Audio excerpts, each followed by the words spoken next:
Greetings and welcome to another episode of the First Class Church podcast presented by Farmer Tech Group. I am your techno evangelist, Dr. Timothy Farmer, and we are so excited that you are here with us for another episode. I have the wonderful pleasure of being in the studio with none other than the one and only Pastor Olu Brown. Welcome, Pastor Brown. Well, thank you for having me here, Dr. Former. It's a pleasure. Yes, sir. Yes, sir. We go back quite a ways. We do. Yes, do. indeed. And I've always appreciated your expertise. Yes, sir. Likewise. And thank Thank you you. also for the opportunities that we've had to work together and looking forward to many more. Thank you. Yes, sir. Just a little bit about the one and only Pastor Brown. Many of you know him, certainly from his work here in the city of Atlanta. Pastor Brown is a native of Lufkin, Yeah, Lufkin, Texas. Yes. And he is married to Tammy, and together they have 4 children, Taylor, Dea, all right, and Langston. And he is a graduate of Jarvis Christian College in Hawkins, Texas. And he is also a fellow graduate of the Interdenominational Theological Center, the ITC, here in Atlanta, Georgia. Many of you know Pastor Olu from many things that he's doing. One of his notable roles was serving the Impact Church as a lead pastor in East Point, here in Atlanta, Georgia, founding that church in 2007, and from 25 members, a core team, to a congregation that spanned over 5,000 worshipers. Wow, amazing. And was noted as one of the 25 fastest growing churches in the United Methodist Church. Since then, he has transitioned to, in retirement, to be a consultant supporting many churches across the country. And he has coined the concept of normalizing next, which he's going to talk a little bit more about during our time together.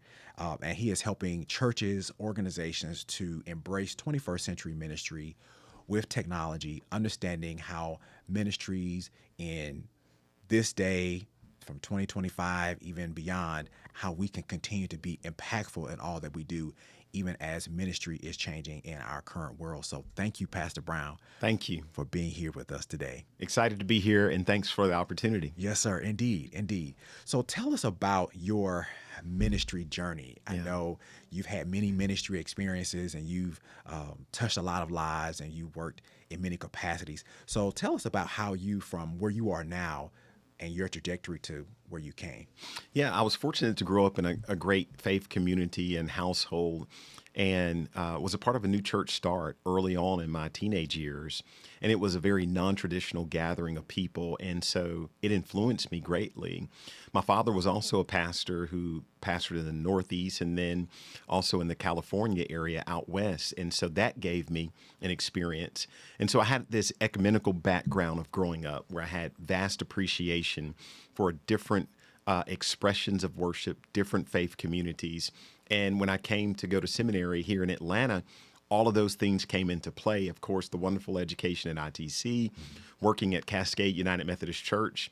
And so it was this test kitchen, if you will, that allowed us to plant Impact, which is fully Impact United Methodist Church in 2007. And the rest is history. Yeah. Wow. Such an amazing ministry, and certainly your reputation precedes itself. Thank you. And the work that you've done and are continuing to do. Yeah. And so in your role in serving ministries, you've written several books, and certainly would love for you to talk more about the work that you've done with writing and supporting churches through books. So you have a concept, or you, in one of your books, 4D Impact. Yes. You talk about the emphasis of technology as one of several critical areas for church vitality. So tell us about your belief in how technology plays a role in how churches function and thrive today. Yeah, in that book, we think about these 4 aspects that can help a church become more vital and healthier, and technology is a part of that foundation. I was visiting at a church, and I won't say the name of it, here in Atlanta, and I was there officiating a wedding, and I remember I went in the office area, and I noticed the computers were outdated, well beyond years. And now that building is no longer a church. It's a housing development. Wow. But I knew then, based on the technology, that the lifespan of this church would be short. And it is. It's no longer a worshiping congregation. So it doesn't mean you have to have the latest and greatest of everything, but it does mean as a leader in the local church, as a clergy person, and as a lay person, we need to stay current as possible. And we typically think about technology from the hardware and the software perspective. And you don't have to be an expert in it. You got folks like you who are experts that we've got to partner with to leverage technology. Indeed, indeed. And I've seen how ministries that have integrated and have embraced technology, from the leadership to the fellowship, have in a sense evolved to then take those who might not be technologically savvy, Yes, to those who are, and have helped to have a tapestry of togetherness as a congregation, as another way of discipleship, as another way to ensure that everyone receives the resources that they need in order to thrive, not only as a congregation, but as a community in the space of which they worship. So certainly I can relate to that experience as well, even from some of the instances that I've, as far as being in churches, have seen how technology has been outdated. And then, of course, that in a sense shows how sometimes that ministry can be outdated as well. very much so. It speaks to the culture and the philosophy of that church. Often your technology is a reflection of it. And so my hope and encouragement to church leaders: don't try to be the expert. Don't try to understand it all. Partner with people who do, and leverage those resources to reach the world for Jesus Christ. Mm-hmm. So church, in many regards, is all about culture. Yes. And one of the culture shifts for the church was technology in the form of mobile devices. Yes. You know, it was sacrilegious to have a smartphone out and being used during a worship service for many. I mean, if you were to do that, in some churches, the usher would come and tap you on the shoulder. So I know that you've integrated and have embraced and have promoted the use of smartphone technology as a part of worship. Can you talk about how that what that looks like, and how that has impacted the ministries that you supported and served? Well, a part of it came from a study that came out some years ago that said people are searching the web more on their tablets or mobile devices than they are on desktop computers. And so that was an eye-opening reality related to technology, and how in churches we have to embrace smartphones. We've got to embrace tablets. You even see preachers who are preaching from them now, which, was sacrilegious. If their grandparents can see that, they would probably run them out of the church. If you weren't turning a page. Yes. Or as the old school preachers, if you weren't licking your thumb That's and it. flipping, That's then it. you weren't preaching. That's it. Yeah. And unfortunately, the church can be a place where people feel shamed. And there is no greater shame than someone standing up and saying, please turn to the book of Ezekiel. And you and a few other people have no idea, one, that Ezekiel is in the Bible, and two, where it is. But I can easily type into Google and I can match you scripture and chapter in seconds. So it helps build community, it builds comfort, and it gives people the information that they need immediately. And I think that's what it's all about. Yeah. And now with AI as Yes. an aspect that has heightened how technology is used, and how we're able to personalize that experience as even more of a layer of a way for churches to connect and to get information and to stay engaged and to deepen their faith. That's it. Because now you have ways of which to take scripture and to get more of an understanding based on how you can connect with AI as a way to use it as a thought partner. Yes, and a number of the helps. A good caution is for preachers or people who are sharing any information, people can fact check you. Yeah. And so there are sermons that I've given over the years where people can immediately fact check you. So you want to make sure your information is accurate. But another great use of smartphones is around polling. So we did a wonderful thing some years ago where we had 3 different songs that our worship team was going to sing.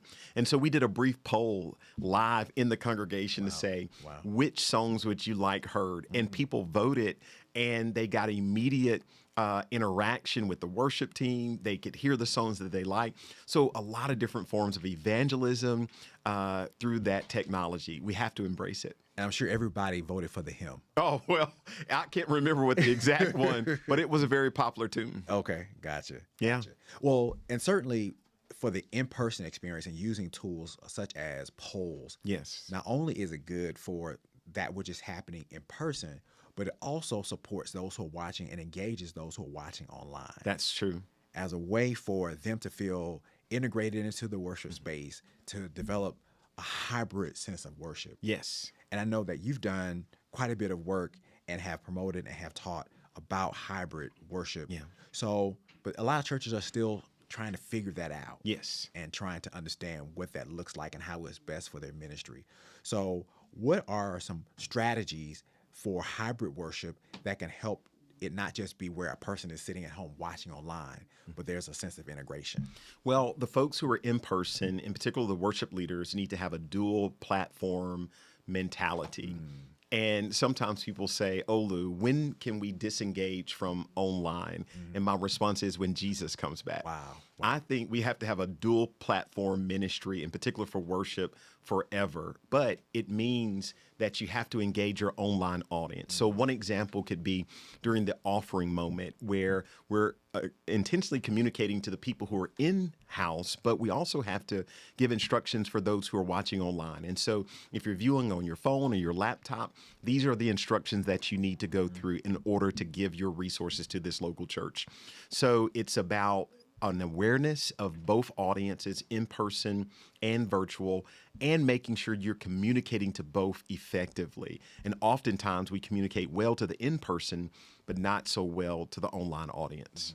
Wow. Wow. You know, and that's important because I think that one thing that many churches may not realize is that you have more people who are watching online. I mean, Yes. in many regards, 2 to 3, if not even more times as many people who are engaged in the online experience that that's their primary means of which to contribute to a ministry. Yes. I look back at, I was mentioning this in another episode, back to how G.E. Patterson, Yes. in his broadcast, at the end, there was an opportunity even during the 80s and 90s Yes. for people to feel connected through giving, through back in the days. I know you're too young No. to remember getting CDs and Yeah. DVDs. Yeah. Tape ministry. Tape ministry. Yeah. Yes. Yes. Yep, Yes. yep. So I think that's important to still provide a way through connection for people to feel embraced, and people join that way too. You know, that's their means of being a part of the ministry. Well, you mentioned Bishop Gilbert E. Patterson, one of my favorite preachers. And even before he passed, I had an opportunity to go and travel to their church and have always enjoyed his preaching and their music. But you think about the early days of broadcasting ministry, it was typically through television, and then we transitioned from online. But then we noticed in COVID, people were in their living rooms, they were in their kitchens, and they were broadcasting around the world very effectively. Yeah. And so I tell folks, if you're broadcasting online, you're an international church. You're a mega church. Mega church. And so that's the blessing of technology. And it also affirms the scripture in Matthew 28, go into all the world. Yeah. And I believe that's the way we can do it, is through technology. Indeed. Indeed. And I believe that's why we have that as a tool to Yes. use it effectively. That's it. To fulfill the Great Commission. Yeah. And embrace it. Indeed. So in your work, you have developed a concept called normalizing Yes. next, and helping ministries to understand what that looks like for developing 21st century ministry. Tell me a little bit about what normalizing next is and how that is a strategy that many ministries are thriving as a result. So in a couple of months, it'll be 3 years since I retired from the local church. And a lot of people said, Olu, why in the world would you retire? I always felt that God had a next for me. Okay. Great appreciation for pastoring, great appreciation for the local church. But we all have a next. And as we live into that next, we normalize it. And then guess what? There's a new normal. There's a new next.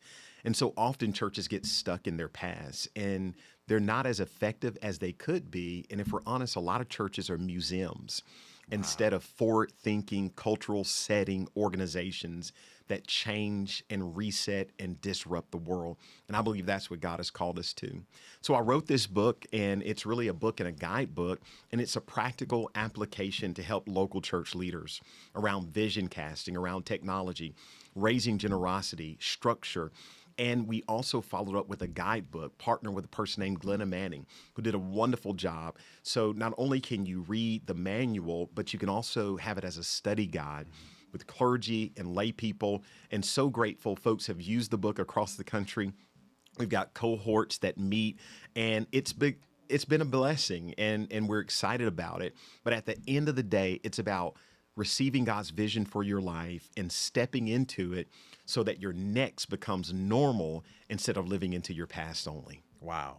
That's amazing, because I think that, to your point, many people think the next chapter, of course, is going to have its challenges or apprehensions, but it never becomes normalized. Yes. It's a whole new phase that cannot become have a sense of normalcy. And I think that in ministries, one of the abilities, the ability to pivot, Yes. is a powerful concept. There is a term or a concept called the power in the pivot. Yes. And letting the pivot actually be the blessing That's it. in your life Yeah. or in your ministry. Because if not, then it's always going to seem as though it's a struggle. Yes. Or it's a challenge. Well, and another thing that I see, and like y'all work with a lot of leaders, it is this unconscious decision to return. And the return is often post-COVID era. And if you talk to a lot of leaders before COVID, or rather pre-COVID, they didn't like how church was functioning often. They wanted to change the order of worship. They wanted to invest in different technology.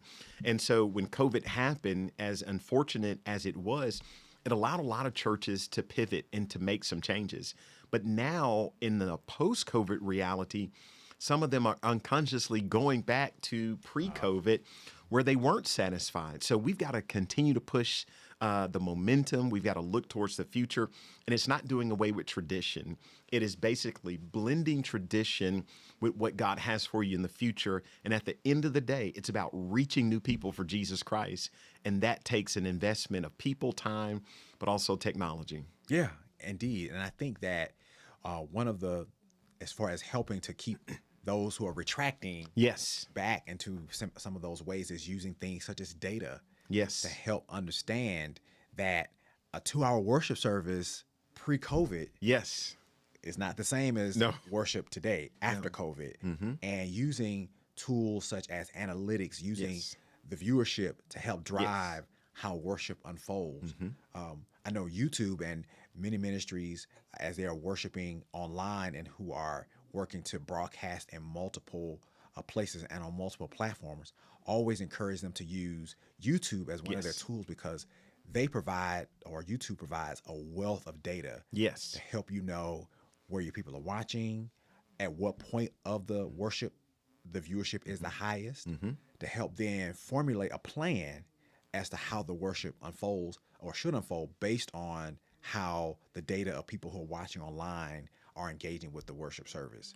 Yeah. I agree. So yesterday I was watching the news, and yesterday was actually the 20th anniversary of the release of YouTube. Wow. That's when the first video went up. And you think about how the that's world before my has time. shifted. I tell you, but I encourage every church, if they can and choose to use every media platform available.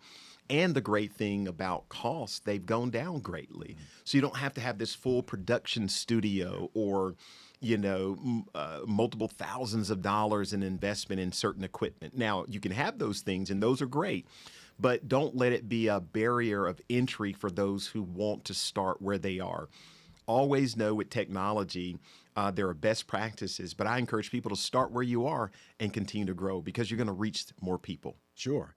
And definitely, when you start where you are, people appreciate the growth. Yes. They love to be a part of the journey. Yes. And not only do they love to be a part of the journey, then they provide a testament to how the ministry started from one place to the next in terms of how it evolved. Yeah. Because Well, in our church, we marketed it early on as Impact 1.0. And we did that from the technology world because if you look at any software, it always has a version. And it says to the buyer, we are here, but we're upgrading. And you can trust that we're constantly working behind the scenes. So for a long time, we call it Impact Church 1.0 because we wanted people to know this is where we're starting, but we're going to grow to another place. And so now when people watch the church, they see the media, they see the technology. But our first investment in broadcasting beyond the in-person experience was to record the audio of worship and play it on demand after Sunday was over with. And then we upgraded to live audio. And then we upgraded to audio and video on demand. And then finally, we were able to upgrade to everything being live.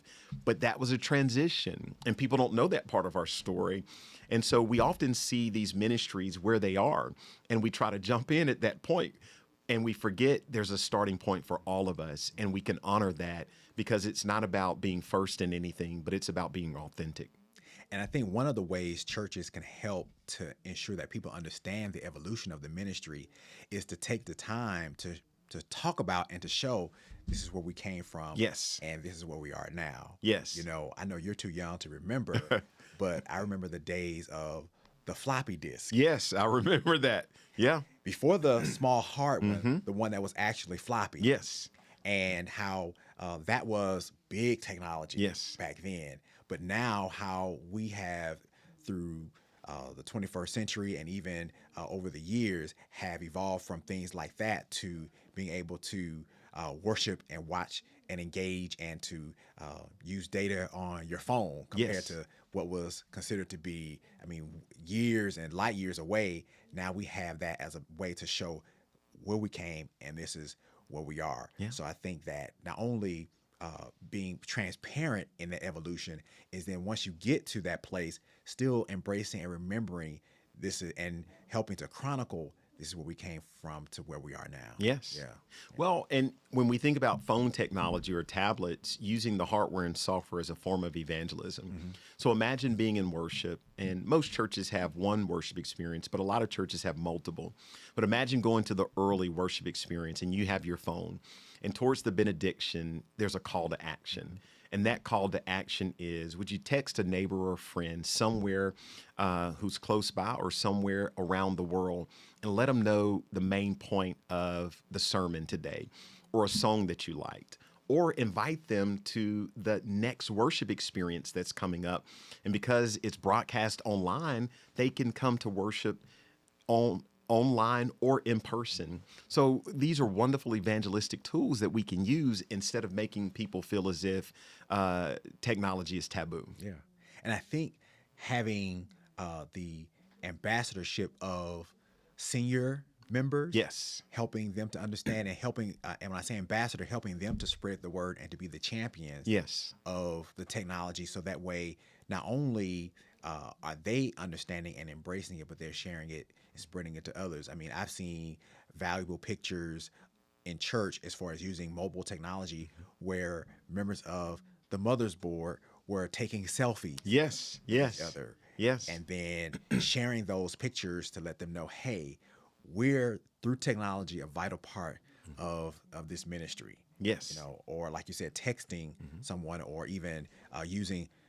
I got the biggest kick the other Sunday when I went to a worship service where I saw one of the senior deacons, scanning the QR code Yep.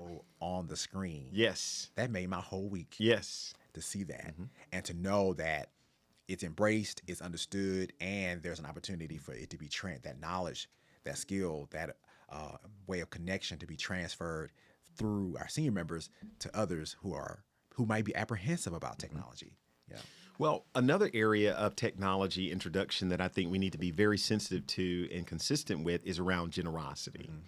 And when I teach and work with churches, unfortunately, still today, two primary forms of currency that people receive in the life of their church is cash and check, which are extremely outdated. And they actually do themselves a disservice when you think of the scripture that says, I'll open up the window and pour out a blessing you won't have enough room for. It's not that God doesn't have the resource to give us. We just often don't have the avenues to receive it. And so when I was in the local church, we literally promoted and marketed every single week 9 ways to give in the life of this church. And what were those 9 ways? I'm curious. So every church has a number. Yeah. So they were both traditional and non-traditional. We honored the traditional. We said, don't talk about the U.S. Postal Service. If you want to mail in your donation, please do so.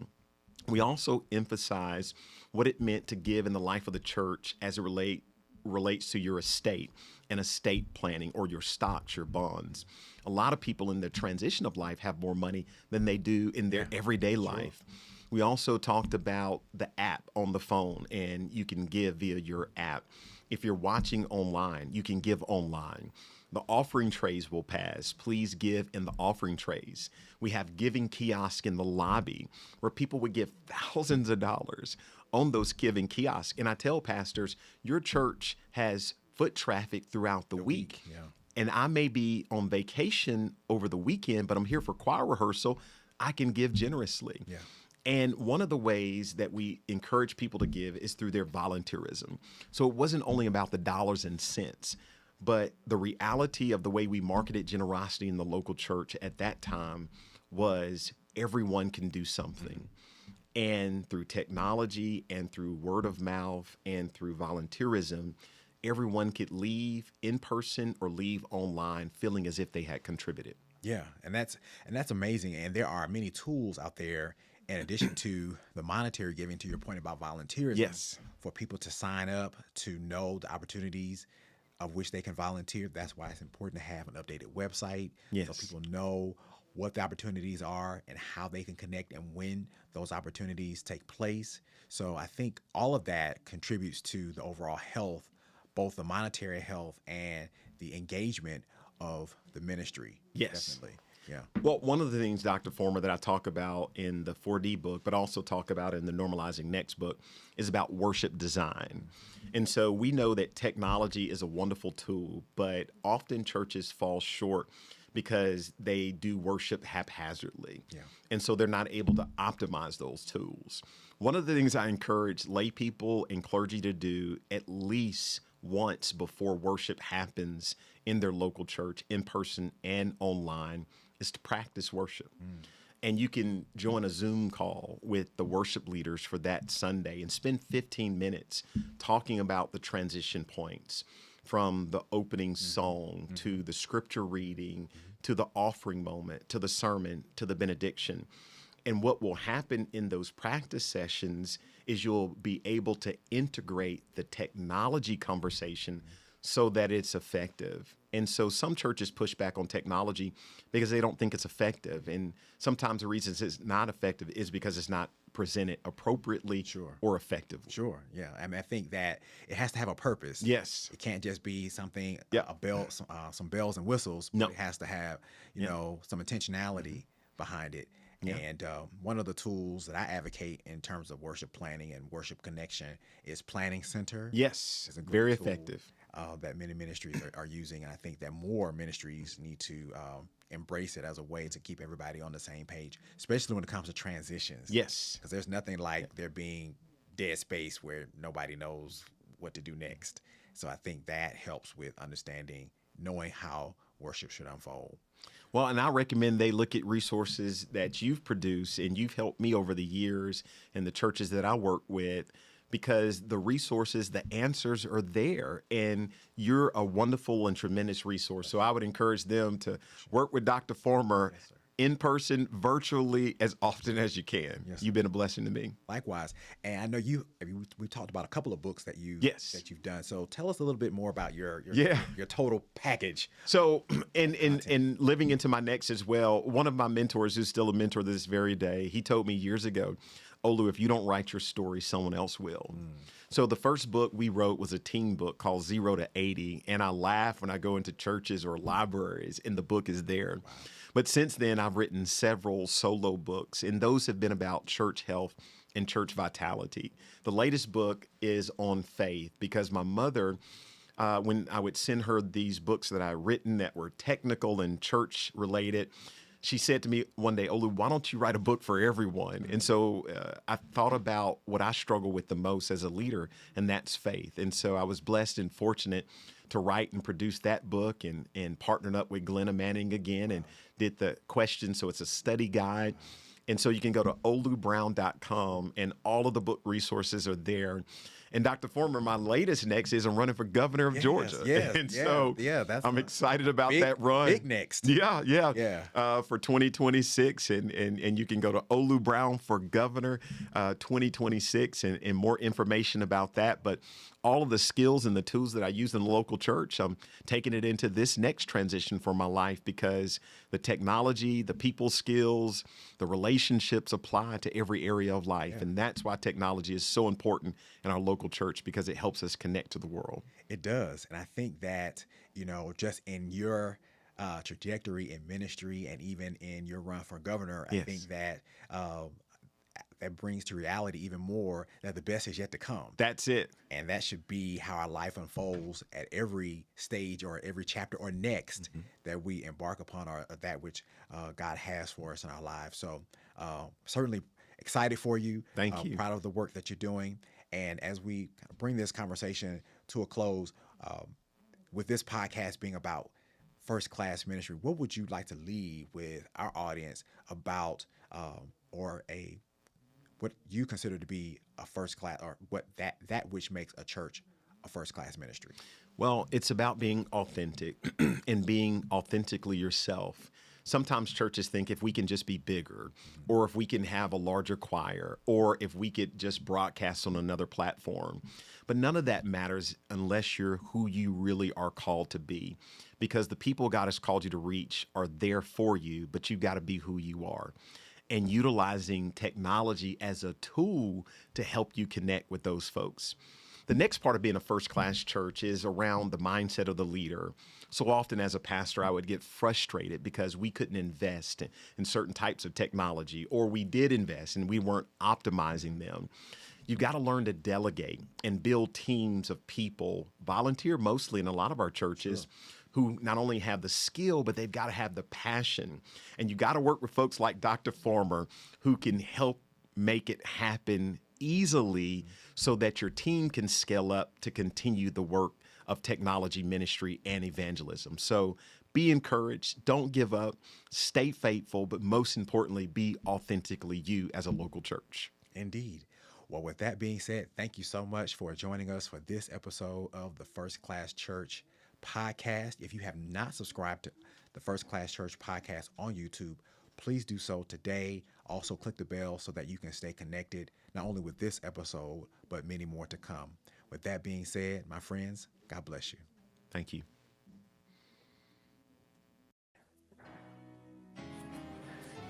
This is Dr. Timothy Farmer, your techno-evangelist. Faith cometh by hearing, and clear, powerful sound is essential to impactful worship.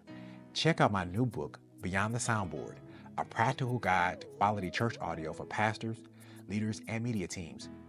Whether you're a pastor seeking better sound for sermons, optimizing your sound system, equipping volunteers, or enhancing virtual worship, this book provides the essential tools and insights you need. Order Beyond the Soundboard today on Amazon or at farmertechgroup.com.